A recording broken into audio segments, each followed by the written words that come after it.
UP board परीक्षा 2026 हिंदी के प्यारे बच्चों, यह प्रैक्टिस सेट आपका 5वां है। इसमें हम लोग ओएमआर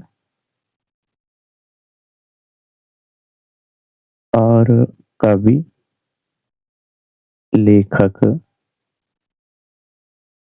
यानी इनका जीवन परिचय,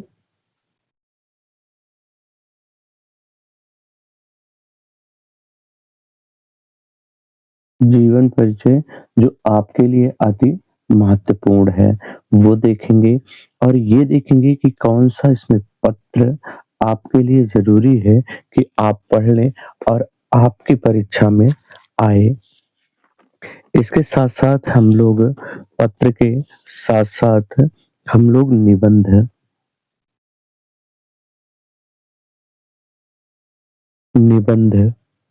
भी देखेंगे कि आपके कौन से ऐसे निबंध हैं जो आपकी परीक्षा में आते हैं और पूर्ण अंक आपको देने देते हैं।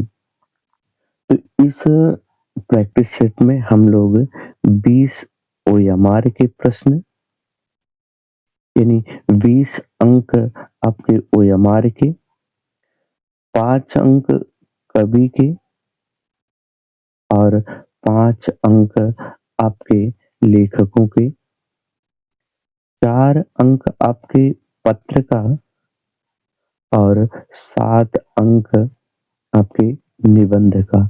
यदि कुल कहा जाए तो 20 धन 5 धन 5 धन 4 धन 7 इतने अंकों को हम लोग इस प्रैक्टिस सेट में देखने वाले हैं। ठीक है, तो ये कितने अंकों का वीडियो होने वाला है आपके 41 अंकों का। यानी 41 अंक आपको इस वीडियो से मिलने वाले हैं। इनमें आपका क्या रह जाएगा? पद्यांश पद्यांश भी आपको बताया जाएगा कि आप किस पाठ को ज़्यादा से ज़्यादा पढ़ें। आपका गद्यांश भी आपका होगा कि आप किस पाठ को ज़्यादा से ज़्यादा पढ़ लें, ना? तो इसमें आपके ये कितने हो जाएँगे? ये भी 6 अंक का आता है आपका और यहाँ भी आपके 6 अंक के आते हैं गद्यांश से, जिसमें क्या होते हैं 3-3 प्रश्न होते हैं। 3-3 प्रश्न आपके होते हैं। इन्हीं तीनों प्रश्नों को हल करना होता है और आपको ये भी बताया जाएगा कि इन प्रश्नों को आप कैसे हल करें। आइए पहला प्रश्न देखा जाए जो आपके लिए इस प्रैक्टिस सेट में रखा गया है, जो आपको तैयार करना चाहिए, है ना? वो कौन-सा है जिसे आपको तैयार करना चाहिए? तो आपका वो ओएमआर और विकल्प के प्रश्नों में पहला प्रश्न आपका है कि छाया, आंधी किस विधा की रचना है? छाया, आंधी किस विधा की रचना है? ये कहानी है, नाटक है या फिर काव्य है या उपन्यास विधा की रचना है? बतानी है आपको विधा की, कौन-सी विधा की यह रचना आपकी है? ये चारों विकल्प आपके सामने हैं। छाया, आंधी कहा जाए तो ये किनकी रचनाएँ हैं? तो ये जयशंकर प्रसाद की हैं। किसकी है? जयशंकर प्रसाद की ये रचनाएँ हैं। आपको इसमें बतानी है कि कौन-सी है। वैसे कहानी यदि कहा जाए तो आपके प्रतिध्वनि प्रति कौन-सी? प्रतिध्वनि और छाया ये भी आती है। वैसे नाटक के लिए कहा जाए, इनका नाटक कौन-सा है? तो आप जानते हैं इनका नाटक चंद्रगुप्त, सज्जन इनके नाटक हैं। काव्य में यदि इनके काव्य कह दिया जाए तो आप जानते हैं आंसू, है ना? लहर, झरना इनकी रचनाएँ हैं और उपन्यास में यदि कहा जाए तो इनकी उपन्यास की रचनाएँ कंकाल, और तितली, ये इनकी अन्य रचनाएँ हैं। यहाँ आपका सही हो जाएगा क्या? छाया क्या है आपकी? छाया और आँधी इनकी कहानी है। यहाँ पहला आपका प्रश्न सही हो जाएगा यदि आप कहानी में लगा देते हैं। आइए दूसरा प्रश्न देखा जाए कि कौन-सा है।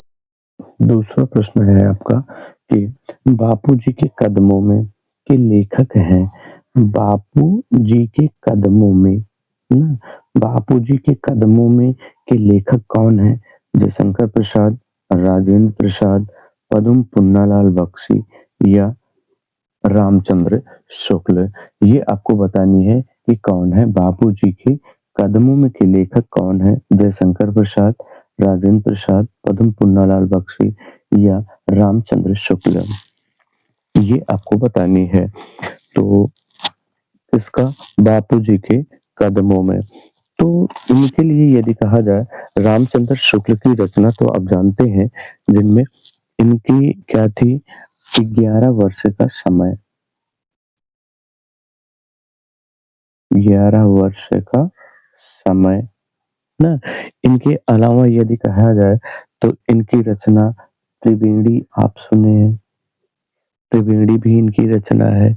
इनकी रचना में यदि कहा जाए तो हिंदी साहित्य का इतिहास, हिंदी साहित्य का इतिहास सबसे ज़्यादा फेमस ये रहे हिंदी साहित्य के इतिहास के लिए। यदि दूसरे कहे जाए, दूसरे आपके यदि कह लिया जाए जयशंकर प्रसाद का, तो जयशंकर प्रसाद जी की रचनाओं को आप जानते हैं। अभी पहले ही वीडियो में पहले ही प्रश्न में हम लोगों ने जयशंकर प्रसाद की कई रचनाओं को देखा था, जिनमें यदि उनकी अन्य रचनाओं में कहा जाए तो लहर भी है, झरना भी है ना? और डॉक्टर राजेंद्र प्रसाद की यदि रचनाओं में कहा जाए तो डॉक्टर राजेंद्र प्रसाद ने लिखा कौन सी? डॉक्टर राजेंद्र प्रसाद की रचनाओं में यदि कहा जाए तो इन्होंने लिखा गांधी जी की गांधी जी की देन ना, गांधी जी की गांधी जी की देन ना। यदि इनकी अन्य रचनाओं में कहा जाए तो चंपारण में गांधी ना, और मेरी यूरोप यात्रा, इस प्रकार की इन्होंने गांधी जी के ऊपर कई रचनाओं को लिखा है। वहीं यदि पद्म पुन्नालाल बख्शी जी की बात कही जाए कि पद्म पुन्नालाल बख्शी की रचनाएँ कौन-सी हैं, तो उन्होंने लिखा था क्या? विश्व साहित्य। क्या लिखे? विश्व साहित्य। और इन्होंने क्या लिखा यदि पद्म पुन्नालाल बख्शी की बात कही जाए, तो इन्होंने अन्य इनकी रचनाओं में था अश्रुदल, क्या?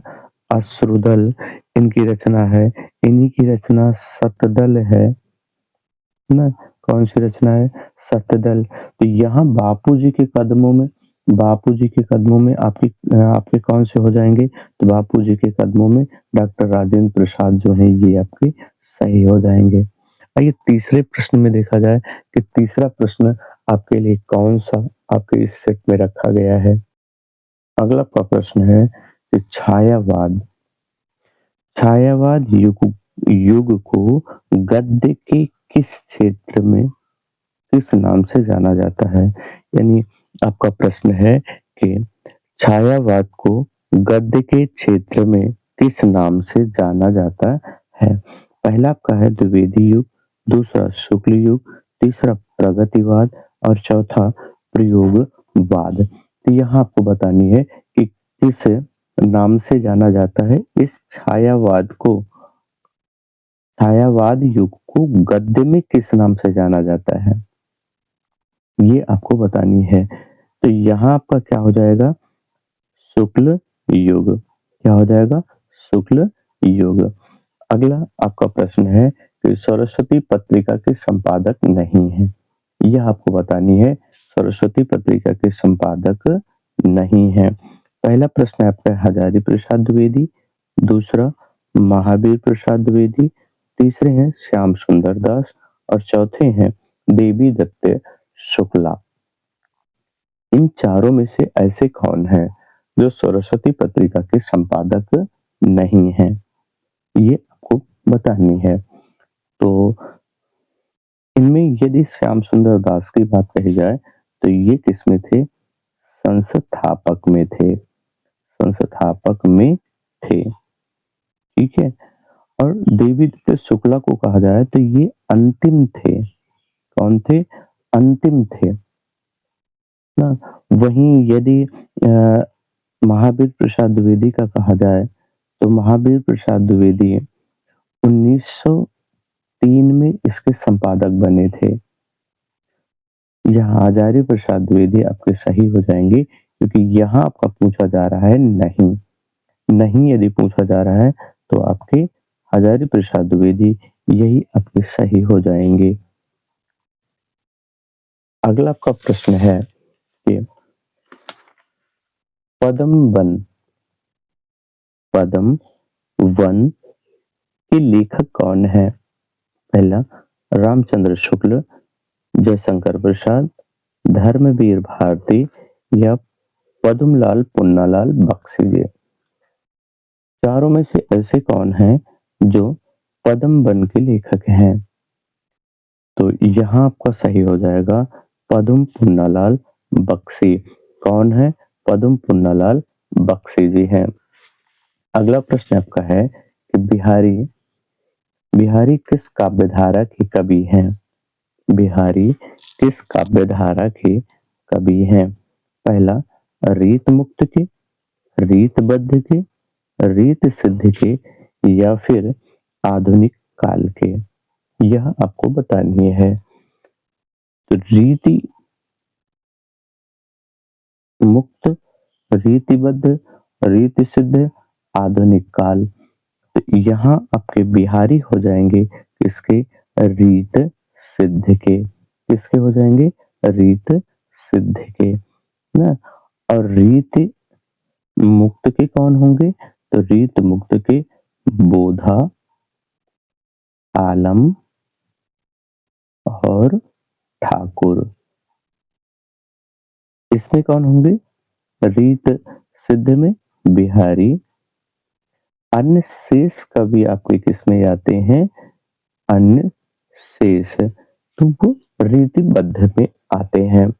आइए अगला प्रश्न देखा जाए, सातवां आपके लिए कौन सा है? आपका सातवां प्रश्न है कि तार सप्तक के संपादक थे। तार सप्तक के संपादक थे। किसने इसका संपादन किया था? धर्मवीर भारती ने, अज्ञेय ने, जयशंकर प्रसाद ने या फिर निराला ने ना। तो किसने किया था तार सप्तक का संपादन? वैसे तार सप्तक कहा जाए तो तार सप्तक का, तार सप्तक का प्रथम संपादन हुआ था 1943 ईस्वी में। फिर दूसरा तार सप्तक, यदि दूसरा तार सप्तक कहा जाए, दूसरा तार सप्तक कहा जाए तो यह 8 वर्षों के पश्चात 1951 में। और तीसरा यदि कहा जाए तो तीसरा हुआ था 1959 में। और चौथा यदि कहा जाए, चौथा कब प्रकाशित हुआ था? तो 20 वर्ष के बाद, 20 वर्ष के बाद यानी 1979 में यह चौथा तार सप्तक प्रकाशित हुआ था। वैसे तार सप्तक के संपादक के लिए कहा जाए कि तार सप्तक के संपादक कौन थे, तो यहाँ आपका सही हो जाएगा अज्ञेय, हीरानंद सच्चिदानंद वासुदेव अज्ञेय जी इसके संपादक थे। प्रत्येक तार सप्तक में 7 कवि होते थे। कितने कवि होते थे? 7 कवि, 7 कवि होते थे। पहले तार सप्तक को तार सप्तक कहा गया है और दूसरे तथा तीसरे तार सप्तक को उनके पहले और दूसरे तार सप्तक के नाम से जाना गया है। अगला प्रश्न है आपका, रामचरितमानस किस काल का महाकाव्य है? रामचरितमानस किस काल का महाकाव्य है? पहला आपका प्रश्न, पहला आपका है विकल्प आधुनिक काल, दूसरा रीतिकाल, तीसरा आदिकाल और चौथा भक्ति काल। यानी कौन सा ऐसा काल है जिसमें रामचरितमानस आपका महाकाव्य लिखा गया। तो यह रामचरितमानस किसका है? तुलसी तुलसीदास का है। और किस भाषा में है? तो यह अवधी भाषा में लिखा गया है। किस भाषा में? अवधी भाषा में लिखा गया है। इसका मूल ग्रंथ यदि कहा जाए तो वो रामायण था जिसको वाल्मीकि जी ने लिखा था। वाल्मीकि जी का जो रामायण था वह किसमें था? यदि आपसे कभी पूछा जाए तो वह था संस्कृत में। यह रामचरितमानस किस काल का महाकाव्य है? तो ये आपका हो जाएगा भक्ति काल का। किस काल का? भक्ति काल का यह महाकाव्य हो जाएगा ना। आइए अगला प्रश्न देखा जाए। अगला प्रश्न आपका है कि सूरदास की रचना है। सूरदास की कौन सी रचना है? पहला है सूरसागर, दूसरा रामचरितमानस, तीसरा पुष्प की अभिलाषा और चौथा समर्पण। तो ये आपको बतानी है कि कौन किसकी है। समर्पण किसकी है? माखनलाल की। माखनलाल की। पुष्प की अभिलाषा किसकी है? माखनलाल की। और रामचरितमानस तुलसीदास की है। तुलसीदास की है। और सूरसागर सूरदास जी की है। यदि इनकी अन्य रचनाओं में कहा जाए तो सूरसागर के साथ साथ इन्होंने लिखा था सूर सारावली। क्या लिखा था? सूर सारावली। और इन्होंने तीसरी इनकी रचना जो मिलती है वो है साहित्य लहरी के नाम से इनकी रचनाएं मिलती हैं। तो इनकी 3 रचनाएं हैं। यहाँ आपका सही हो जाएगा कौन? सूर सागर। अगली आपकी रचना है कि कलम का सिपाही। कलम का सिपाही किसकी जीवनी है? कलम का सिपाही किसकी जीवनी है? विष्णु प्रभाकर की, अमृत राय की, प्रेमचंद की या जयशंकर प्रसाद की। तो यह रचना किसकी है? रचना यदि पूछी जाए कि रचना किसकी है तब तो यह अमृत राय की रचना है। पूछी जा रही है किसकी जीवनी है, किसके ऊपर लिखा गया है, तो यह लिखा गया है प्रेमचंद के ऊपर। किसके ऊपर? प्रेमचंद के ऊपर लिखा गया है। और लिखने वाले कौन है? रचनाकार कौन है? यदि रचनाकार पूछा जाए तब आपका हो जाएगा अमृत राय। कौन हो जाएंगे? अमृत राय।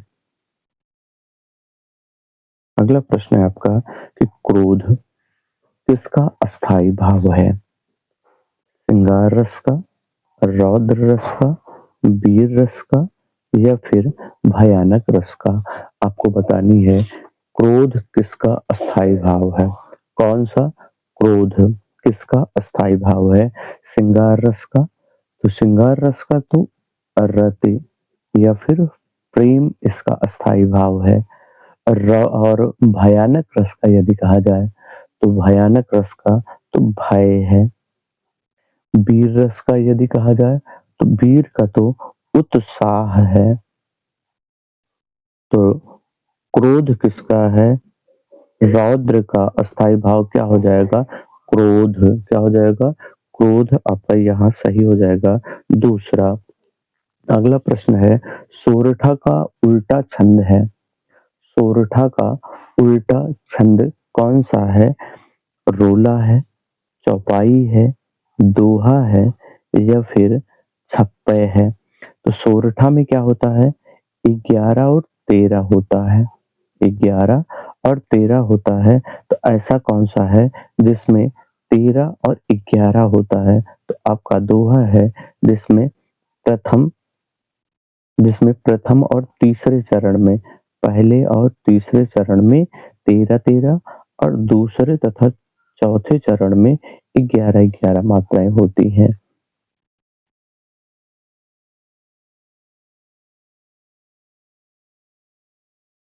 अगला प्रश्न है आपका अध्यक्ष में उपसर्ग है। अध्यक्ष में उपसर्ग है यानी अध्यक्ष में कौन सा उपसर्ग है ये आपको बतानी है। आ, आधी, आ, आधी, छ या यच्छ ये आपको बतानी है अध्यक्ष में कौन-सा उपसर्ग है? आ होगा, आधि, छ या यच्छ। तो यदि कभी हुआ भी तो ये तो आपके क्या हो जाएँगे, यदि ये कभी हुए तो ये तो आपके क्या हो जाएँगे क्या हो जाएगा? प्रत्यय यदि कभी हुआ तो प्रत्यय हो जाएगा। तो यहाँ आपका सही उपसर्ग होगा क्या? आधे, क्या हो जाएगा? आधे, आधे उपसर्ग से ही बनता है अध्यक्ष। अगला प्रश्न है आपका नयन, नयन का तत्सम होगा, यानी नयन शब्द का तत्सम क्या होगा? नयन होगा, नयन आपका होगा, नेत्र आपका होगा, आँख आपकी होगी या फिर सभी होगा। तो यहाँ आपका सही हो जाएगा क्या? नेत्र, क्या हो जाएगा? नेत्र आपका सही नहीं होगा, होगा आपका क्या? नयन, क्या हो जाएगा? नयन हो जाएगा आपका सही विकल्प। आइए अगला प्रश्न देखा जाए। अगला प्रश्न है आपका कि आई महंत बसंत में, आई महंत बसंत में अलंकार है। कौन-सा अलंकार है? ये आपको बताना है। 1 अनुप्रास अलंकार, 2 यमक अलंकार, 3 श्लेष अलंकार है, श्लेष अलंकार और चौथा आपका रूपक अलंकार। आपको बतानी है कि इसमें कौन-सा होगा आए महंत बसंत में, इसमें कौन-सा अलंकार है आपको बतानी है। तो यहाँ आपका सही हो जाएगा रूपक अलंकार। कौन-सा हो जाएगा? रूपक अलंकार। अगला आपका प्रश्न है कि पंचानन में समास है, पंचानन में कौन-सा समास है ये आपको बतानी है। तो पंचानन पंचानन में कौन-सा समास है? पहला है द्विगु समास, दूसरा बहुब्रीहि समास, तीसरा है आपका द्वंद्व समास और चौथा है अव्ययी भाव समास। तो यहाँ आपका हो जाएगा क्योंकि ये पंचानन क्या है? पंचानन आपकी उपाधि है और उपाधि होने के नाते क्या है? उपाधि, उपाधि है। उपाधि होने के नाते यह आपका बहुब्रीहि समास हो जाएगा। क्या हो जाएगा? बहुब्रीहि समास हो जाएगा। वैसे विकल्प में यदि द्विगु और बहुब्रीहि दोनों हैं, तब आपको विशेष ध्यान देना होता है क्योंकि द्विगु भी हो सकते हैं और बहुब्रीहि समास भी हो सकते हैं। कौन द्विगु समास भी हो सकता है? यानी संख्या वाची संख्यावाची होने पर आपका वह द्विगु समास हो जाता है और उपाधि होने पर वह बहुब्रीहि समास हो जाता है। तो यहाँ उपाधि है, उपाधि होने के नाते यह बहुब्रीहि समास आपका हो जाएगा। अगला प्रश्न आपका है कि बढ़ाई, बढ़ाई में प्रत्यय है।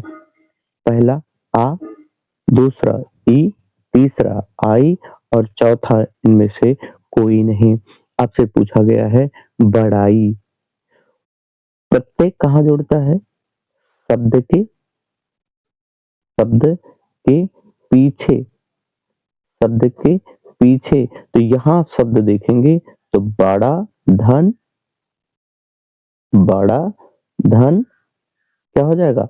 आई, बड़ा धन आई क्योंकि आ यहाँ आपका आ है और यहाँ भी आपका आ है।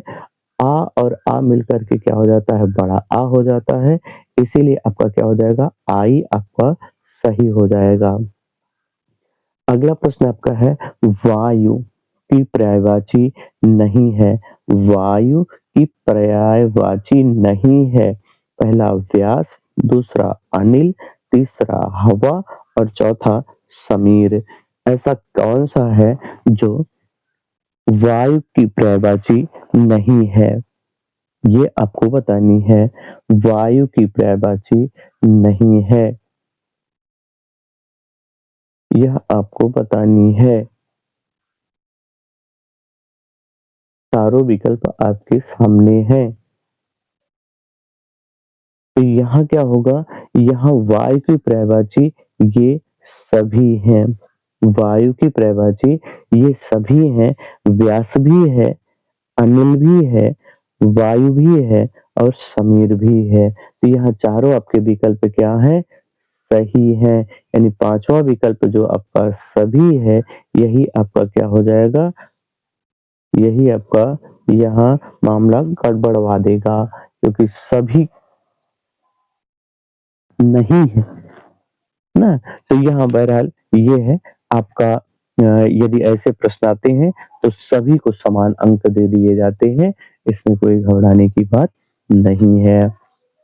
अगला आपका प्रश्न है कि रामायण में वचन और पुरुष है। रामायण में वचन और पुरुष है।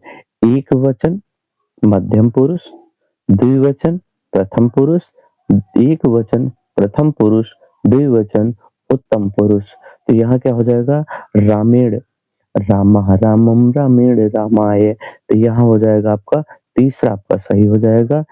एक वचन प्रथम पुरुष, एक वचन प्रथम पुरुष आपका क्या हो जाएगा? यही आपका सही हो जाएगा। और अंतिम आपका ओयमार का अंतिम प्रश्न, ओयमार का अंतिम प्रश्न यहीं पे आपका समाप्त हो जाएगा। और आपका प्रश्न है, जिन शब्दों के स्वरूप में कोई परिवर्तन नहीं होता, जिन शब्दों के स्वरूप में कोई परिवर्तन नहीं होता है, वे शब्द होते हैं कौन? विकारी, अभिकारी, संज्ञा, विशेषण। तो वो आपका सही हो जाएगा। अव्यय क्या होगा? अव्यय आपका क्या होगा? सही हो जाएगा। प्यारे बच्चों, आइए अब देखा जाए कि आपके सिलेबस में कौन-कौन से कवि हैं, कौन-कौन से कवि हैं और जीवन परिचय के लिए, जीवन परिचय ना, जीवन परिचय में इन्हें आपको पढ़ना चाहिए और कौन से ऐसे हैं जो आपके इस जीवन परिचय में आने वाले हैं। यूपी बोर्ड परीक्षा, यूपी बोर्ड परीक्षा, यूपी बोर्ड परीक्षा 2026 में ऐसे कौन से कवि हैं जो आपकी परीक्षा में आने वाले हैं। तो आपको किनको-किनको पढ़ लेना चाहिए? यदि सबसे पहले आपको रखना चाहिए कि कौन से ऐसे कवि हैं जिनको आपको पढ़ना चाहिए, तो सबसे पहले आपको रखना चाहिए इन्हें।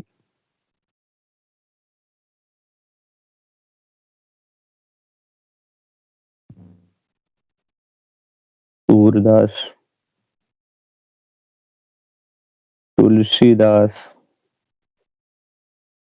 सूरदास, तुलसीदास, बिहारी और रस खान। इन्हें रस खान। इन चारों के अलावा आपको जो पांचवा जीवन परिचय पढ़ना है, सिर्फ यही 5 आपको पढ़ के जाना है। किन्हें? पंत को। पंत कौन? सुमित्रा, नंदन, नंदन, पंत। यही 5 यदि आप पढ़ लेते हैं तो आपके काव्य के जीवन परिचय आपको पूर्णतः आपका सही हो जाएगा। जीवन परिचय में आपको इतना ही पढ़ के जाना है। यदि लेखक परिचय में कहा जाए, लेखक परिचय में यदि कहा जाए तो आपको पढ़ के जानी है किन्हें, किन्हें पढ़ना है? जयशंकर, जयशंकर प्रसाद को। जयशंकर प्रसाद के साथ-साथ आपको पढ़ लेनी है किसे? बख्शी को। किसे पढ़नी है?